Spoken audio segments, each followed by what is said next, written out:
Selamat datang para cendekiawan dan sahabat pembelajar di channel Ruang Dosen. Langsung saja, hari ini kita akan melakukan sebuah perjalanan filosofis dan saintifik yang sangat mendalam. Kita tuh seringkali terpukau melihat gedung-gedung pencakar langit atau kanopi pohon beringin yang menjulang tinggi kan? Tapi sadarkah Anda bahwa keajaiban sejati sebenarnya sedang berdenyut tanpa henti, persis di bawah telapak kaki kita? Pada paparan ini, kita akan membedah sebuah mahakarya biologis yang bukan cuma sekedar menjelaskan cara alam bekerja, tapi juga mengajarkan kita tentang hakikat sejati dari keterhubungan kehidupan. Jadi pertanyaannya, di mana rahasia terbesar kelangsungan hidup itu sebenarnya disembunyikan? Kita mungkin terbiasa berpikir kalau yang terkuat, yang tertinggi, dan yang paling dominan lah yang menyimpan rahasia itu. Tapi, mari kita ubah fokus kita sejenak. Coba tundukkan pandangan Anda dari rimbunnya dedaunan di atas sana ke kesunyian tanah di bawah. Bersiaplah untuk sebuah pergeseran paradigma, karena ini akan mengubah cara kita memandang alam dan pada akhirnya cara kita memandang diri kita sendiri dalam tatanan sosial tempat kita bernaung. Oke, mari kita selami hal ini. Fondasi dari perjalanan filosofis kita hari ini bersandar kuat pada sebuah penemuan saintifik yang tak terbantahkan. Pada tahun 1997, melalui jurnal sains terkemuka dunia, Nature, Dr. Susan Simard membongkar satu rahasia besar, Wood Wide Web. Hutan ternyata sama sekali bukan sekumpulan pohon yang diam dan terisolasi, melainkan sebuah simfoni komunikasi raksasa yang berdenyut di bawah tanah. Hutan itu memiliki bahasanya sendiri, dan bahasa itu merangkul setiap kehidupan di dalamnya. Kita masuk ke bagian pertama, keajaiban tersembunyi bawah tanah.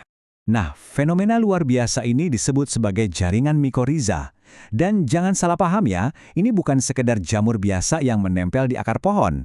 Ini adalah sebuah sistem komunikasi dan distribusi yang luar biasa presisi. Bahkan, bisa dibilang jauh lebih rumit dan efisien daripada jaringan kabel serat optik paling modern buatan kita. Benang-benang jamur mikroskopis yang halus ini bertindak ibarat urat nadi, menyambungkan satu akar pohon dengan akar lainnya, melintasi hamparan hutan yang sangat luas tanpa terputus sama sekali. Lalu, kenapa mereka terhubung sedemikian eratnya? Jawabannya ada pada pertukaran mutualisme yang sempurna. Jamur itu kan hidup dalam gelap. Mereka tidak punya klorofil, jadi tidak bisa berfotosintesis. Maka, sang pohon bertindak sebagai penyedia energi kehidupan dengan membagikan gula hasil tangkapan sinar matahari.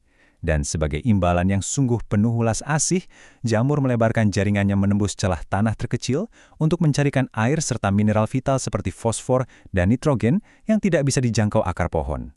Ini adalah pelajaran filosofis pertama kita. Kehidupan yang utuh itu selalu berdiri kokoh di atas fondasi simbiosis yang saling menghidupi. Selanjutnya, bagian kedua, simbiosis dan jaminan sosial alam. Alam semesta ternyata menolak keras yang namanya isolasi. Lewat jaringan mikoriza ini, pohon-pohon yang kuat dan berlimpah sinar matahari ternyata tidak serakah. Mereka sama sekali tidak menimbun nutrisi itu hanya untuk egonya sendiri. Malahan, mereka secara aktif mentransfer makanan melalui kabel bawah tanah ini ke pohon-pohon kecil yang tertutup bayangan atau bahkan ke pohon yang sedang sekarat. Alam memastikan dengan segenap daya agar yang paling rentan tetap terpelihara oleh yang paling kuat. Benar-benar sebuah jaminan sosial yang berjalan dalam diam, bukan? Fakta ini seolah menampar kesadaran kita dan meruntuhkan paradigma lama yang sering kita yakini. Selama ini kita mungkin keliru menganggap teori evolusi itu sekedar kompetisi individual. Siapa kuat, dia menang, dan yang lemah mati perlahan.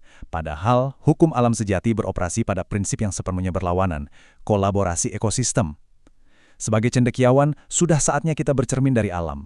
Kita harus memprioritaskan kolaborasi untuk kelangsungan hidup bersama, jauh di atas ego destruktif dan persaingan yang saling mematikan. Kita lanjut ke bagian ketiga, sistem peringatan dan pohon ibu. Coba bayangkan, jika ada satu pohon diserang hama, apakah ia menderita dalam kesendirian? Tentu tidak. Saat itu juga ia memompa sinyal peringatan berupa molekul kimiawi melintasi jaringan jamur ini ke seluruh penjuru hutan.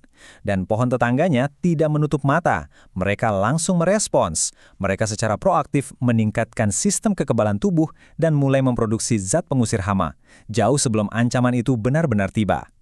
Di ekosistem yang sehat, ancaman terhadap satu anggota disadari penuh sebagai ancaman terhadap keseluruhan sistem. Dan di tengah kepungan hutan itu, berdirilah figur pelindung yang kita sebut pohon ibu. Ini adalah pohon-pohon tertua yang paling banyak mengenyam asam garam pergantian musim, bertindak sebagai pusat jaringan. Yang amat mengharukan, pohon ibu ini punya kecerdasan untuk mengenali bibit-bibitnya yang sedang kesulitan hidup di bawah sana, lalu memompa nutrisi ke lantai hutan yang gelap gulita. Ini adalah definisi hakiki dari kepemimpinan yang sejati. Seorang pemimpin bijaksana yang proaktif membesarkan generasi berikutnya tanpa menuntut apresiasi instan. Masuk ke bagian 4, ekosistem melampaui ego individu. Ada sebuah kebenaran mutlak yang harus kita pahami. Tidak ada satupun pohon, sekeras apapun kayunya, yang sanggup bertahan sendirian menghadapi badai yang ganas tanpa jangkar dari jaringan akar di sekitarnya. Pohon perkasa yang berdiri sendirian di padang rumput akan jauh lebih gampang tumbang ketimbang pohon di dalam hutan lebat. Kenapa? Karena di dalam hutan, akar-akar mereka saling berpegangan membentuk benteng yang tak tergoyahkan.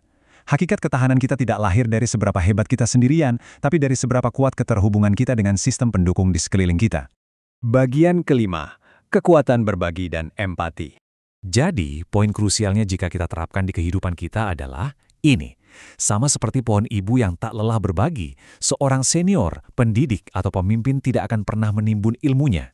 Berbagi pengetahuan itu bukan berarti eksistensi kita jadi tersaingi loh, melainkan itu adalah distribusi nutrisi intelektual yang sangat vital agar seluruh institusi kita menjadi tak terkalahkan.